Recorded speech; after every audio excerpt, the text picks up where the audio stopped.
What's up mga RBs? It's me Arvic and welcome back again sa aking YouTube channel. It's not your vlog, it's our vlog. So for today's video guys, ang date ngayon pala ngayon ay December 31 at 11:16 na. Late na vlog na to, pero gusto ko bago mag-end tong year na to ay mabasa ko, ma-share ko sa inyo yung message nila para sa akin, or ano lang, short message lang nila.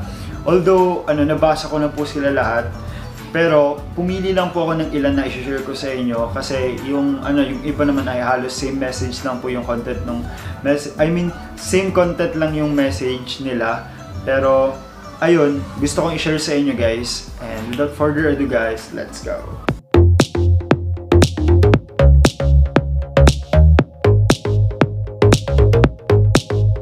So ayun guys, recently kasi nag-post ako ng IG story ko tsaka Facebook story ko ng same question lang, which is yung any message for me before this year ends or 2020 ends. So marami pong nag-message sa akin at nag-respond sa na question na yun. Pero pinili ko na lang po yung i-share ko sa inyo. Although nabasa ko po sila lahat, so appreciated ko po lahat ng yun. So ayun, magsimula tayo kay simula tayo kay Kuyos Kyla. Sabi niya, you will always be my favorite TikTokers, Arvic. With heart. Kuyos Kyla, thank you po sa ewan ko ba, ano ba nakita mo sa akin, bakit naging favorite TikTokers mo? Pero ayun, salamat dahil isa ako sa favorite TikTokers mo. So next tayo, mula kay Princess. Hi Arvic, so yun, crush kita noon. Haha, di ko mapigilan tilig. Ngayon hindi mo na ba ako crush? Joke lang.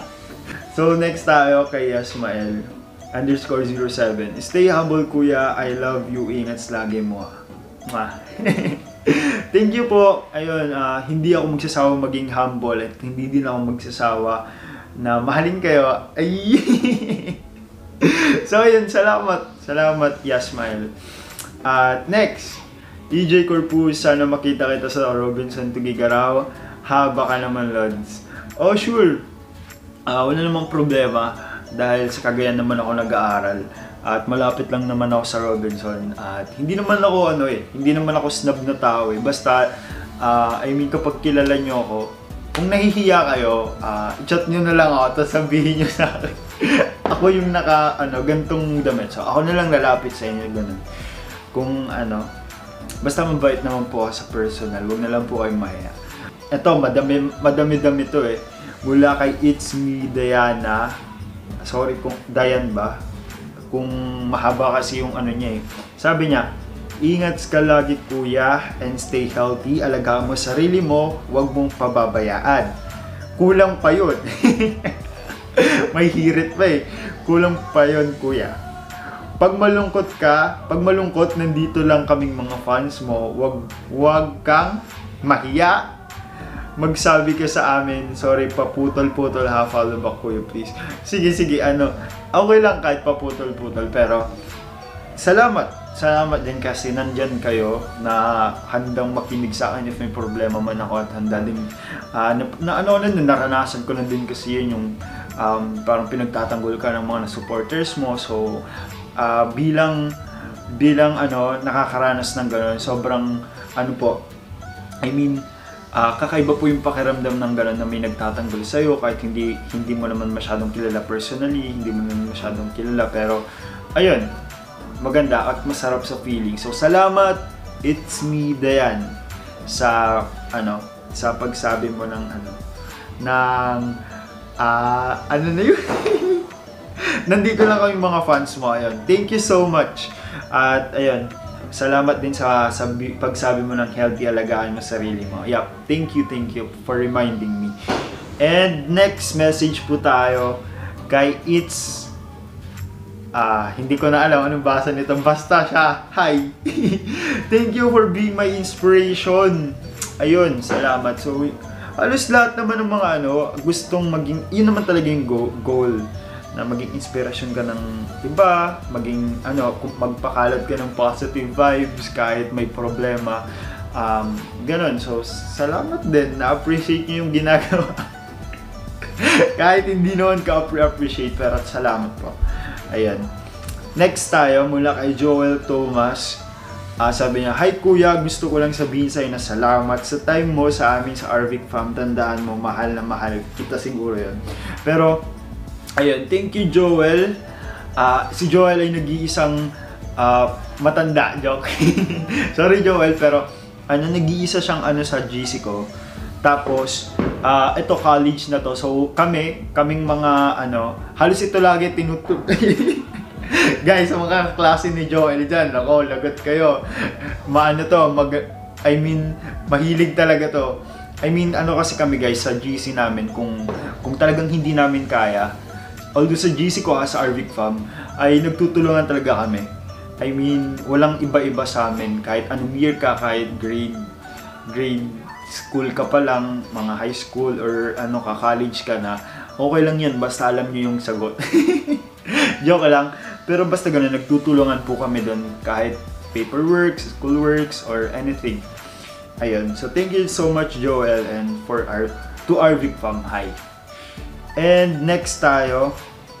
Ito, hindi ko na pinangalanan. Pero, kilala mo kung sino ka kung mapapanood mo man tong video na to. Sabi niya, "Hi Arvic, you have been so strong this year. You did great. Proud of you." Dito, na-appreciate ko to kasi parang kilala ko tong tao na to. Tapos, parang na sundan niya yung buong, parang alam niya yung buong year ko or napagdaanan ko this year. At ayun, thank you so much sa'yo for reminding me din at saka pagsasabi na being strong this year. Yeah, super naging ako, parang kahit anong problema yan, or naging positive ako kahit madaming bashers. kahit maraming problema, okay lang. Kasi kung gusto mong magpasaya ng tao or goal mo talaga na maging inspirasyon ng tao, dapat magsimula yun sa sarili mo. 'Di ba? Paano kung magiging ehemplo or magiging inspirasyon sa iba kung sarili mo hindi mo kayang i-build up or hindi mo kayang hindi mo kayang lumaban, 'di ba? So, dapat lumaban ka pa din para sa iyo at para sa mga naniniwala pa sa iyo. So, thank you so much sa iyo. Shout out din sa nagbigay ng message na to. Appreciated po. So, next message tayo ay ito. Hindi ko na alam kung kanino to galing. Sabi niya, "Before 2020 ends, I want to say thank you for inspiring me. You don't need to change." Ingat. Salamat po. Kahit mga simple gantong message lang, sobrang nakaka-appreciate kasi yung term din na sinabi niya na you don't need to change. Ingat. So, ayun. So, hindi ko na kailangan magbago talaga. Kung ano po ako sa nakikita nyo sa social media, yun po ako. At kapag nakikita nyo man na hindi ako nakakapag-reply sa mga comments, pasensya na po. Kasi hindi naman po lagi kasi ay na-open yung mga social media accounts ko. Pero sa TikTok po ay pinipilit ko naman po at ginagawa ko yung best ko para ma-replyan po kayo kahit sa mga nagme-mention sa akin, sa mga nagjujuwet sa akin. So ayun, sana ma-appreciate nyo din po yung konting ko para sa inyo. Kung hindi ko man po kayo ma-notice lahat, pasensya na po. Pero ayun, salamat po sa nagpadala ng message na to kung sino ka man. Next tayo mula kay Ivan J. Derac. Basta, kay Ivan J. Di ko alam paano i-pronounce yung last name niya eh. "Always take care. See you soon. Dito lang kami for you. More blessings to come. God bless." God bless din sa'yo, Ivan. Alam ko din na marami ka napagdaanan this year. Marami tayong napagdaanan this year. Pero, ayun, God bless sa atin. At hope to see you soon. Guys, si Ivan kasi kasama ko dito sa Kumu. Sila nila Jervan, nila Polatin. So, yung mga nakakasama ko sa Kumu, ayun, halos naging kaibigan ko na sila, syempre. At, ito, isa si Ivan sa inaano ko din na sasabihan ko din na para sa kanya is maging strong din siya kasi mahirap din yung napagdadaanan ni Ivan ngayon. So, thank you, Ivan! Next tayo. Itong dalawang to. Si It's Me, Harold, at saka si Juvian. Itong dalawang to ang pinaka-active sa Kumu live ko. Like, pagka-live ko pa lang, nag-uunahan to kung sino yung mauuna. Wala, ganun lang. Dalawa sila. So, meron dito nagtatap ng hearts, meron dito nagbabagsak, meron dito yung active na active sa comments, tapos hanggang matapos yung live ko guys, nandun sila, itong dalawang to. So, ito yung message nila para sa akin. Stay kind, humble, positive. You're the best influencer. Totoo ba? For me, Lods, and so keep it up. And kay Juvian naman, hi BBRV, gusto ko lang sabihin, thank you so much. Andito lang kami palagi para sa'yo. See you soon. Ito kasi guys, nung nagla-live ako, sinabi ko to. Although hindi to nag-reply guys sa hindi sila nag-respond doon. Pero nung sinabi kong, guys, ganyan, meron ako IG story. Doon sila nag-message sa akin, nagsabay pa sila. So thank you so much Harold. Na-appreciate ko din Harold at Juvian yung effort nyo. Every live ko nandun kayo, every night.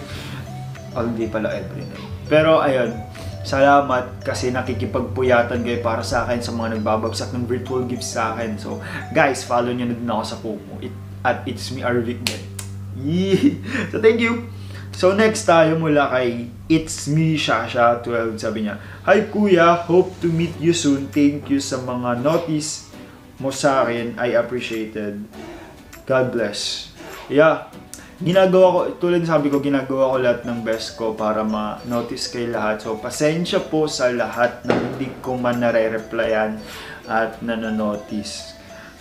Basta, promise guys, ginagawa ko yung best ko para ma-replyan lahat ng comments sa TikTok or sa Instagram man or sa Facebook. Pasensya na kasi hindi po ako masyadong active pagdating na ngayon sa Facebook at saka Kung napapansin nyo, puro lang ako share, puro lang ako wala, hindi na tulad dati.